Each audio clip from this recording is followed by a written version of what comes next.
I fell for the hype. The hype being the Fanttik soldering iron. So I saw it on TikTok and I've seen a lot of people just get it and advertise it, but they're not people that actually do soldering. So after looking for reviews on YouTube, looking for reviews on TikTok, I decided to pull the trigger, get it with my own money, and see how good it was. And just before we continue anything else, we'll go over the specifications of this soldering iron. It uses C210 tips, rated for 2600 milliamp hours at 3.7 volts. Comes with 4 soldering tips, which we'll see later on. Charges with a regular 2 amp 5 volt charger, and temperature can range from 392 to 842 degrees Fahrenheit, which personally I prefer Celsius, but it measures only in Fahrenheit on the soldering iron. So opening up the box real quick, it is really well packaged. After taking off the wrap, you feel the matte box, which is really high quality, which is surprising considering it was only $50.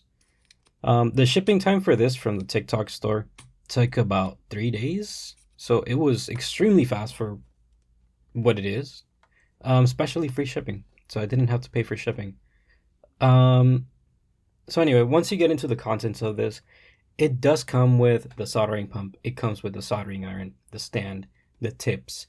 It does get you started with the sponges, which personally for soldering, it is not that great.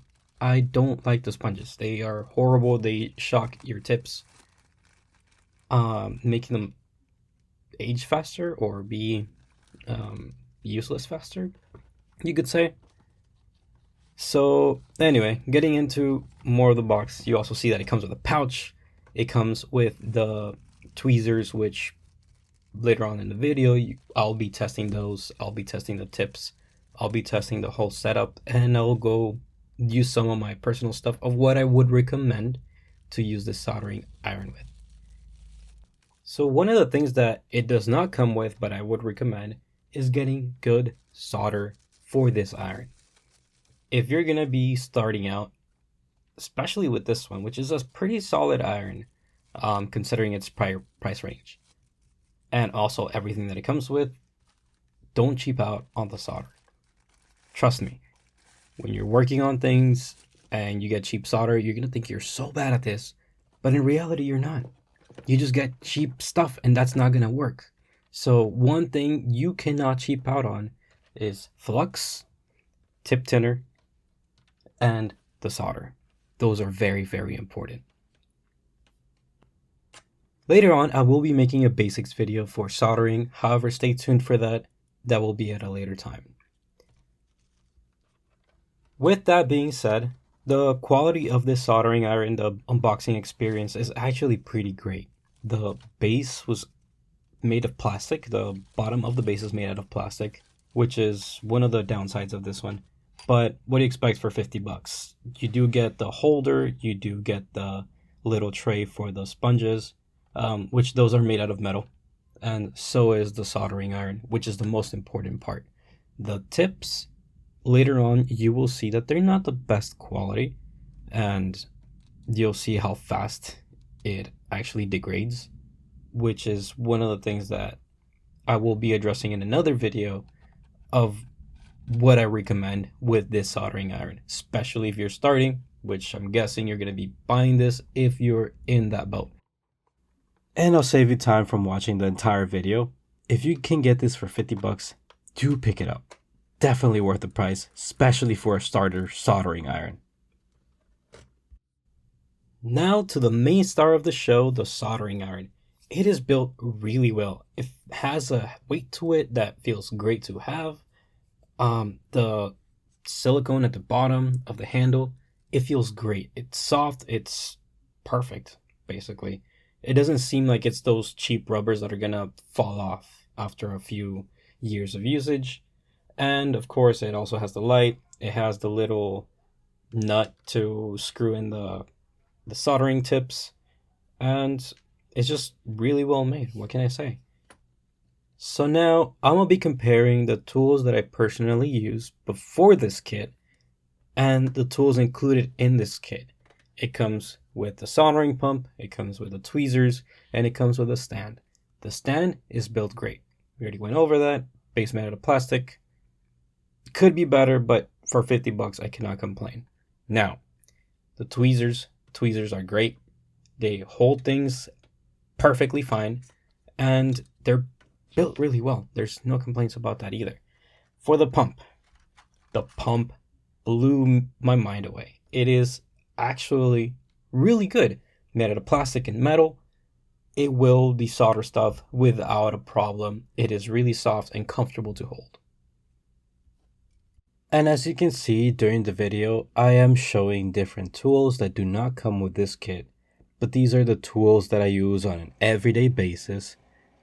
So it makes it easy to have a baseline to compare what comes in this kit and to show you that it's actually worth every penny you pay for this starter Fanttik iron.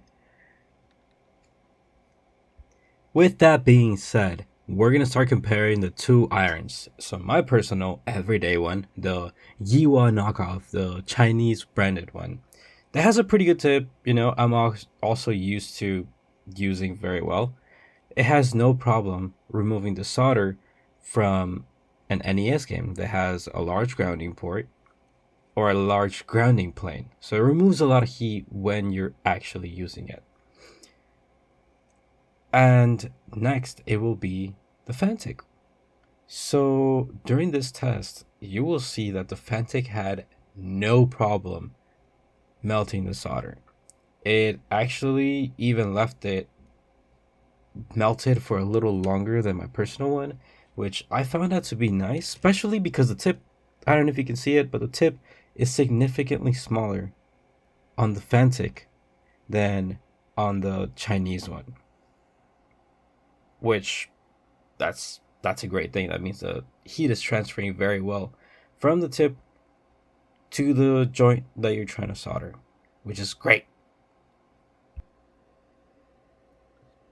So after this test, we're going to test the tools that I personally use versus the tools that come in the kit to remove solder from, through hole soldering point.